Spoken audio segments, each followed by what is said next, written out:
اور تیسری چیز سب سے امپورٹنٹ کہ نماز کے بارے میں پڑھیں یہ کتنا امپورٹنٹ چیز ہے. سب سے پہلا جو حدیث میں آتا ہے کہ جو حساب لیا جائے گا نماز کا لیا جائے گا.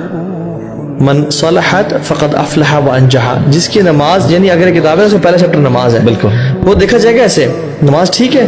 اچھا میں پہلے بتاؤں آپ کو, اگر ہم ڈیٹیلز میں جائیں نا تو پہلے نماز کی کاؤنٹنگ ہوگی کہ اگر حافظ احمد بھائی کی زندگی 75 سال تھی اور 10 سال میں یہ بالغ ہوئے تو 65 years multiply by 5 multiply by 365 مثال کے طور پر 15,650 نمازیں پوری ہیں یا نہیں ہیں, پہلے کاؤنٹنگ ہوگی.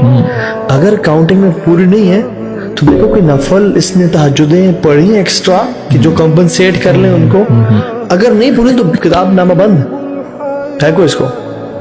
اور اگر پوری ہے پھر دیکھا جائے گا ان میں خشوع کس طرح سے تھا, اللہ کے نبی کے سنت کے مطابق پڑھی یا نہیں پڑھی. کچھ لوگ تو ٹکرے مارتے ہیں بس نماز میں نا,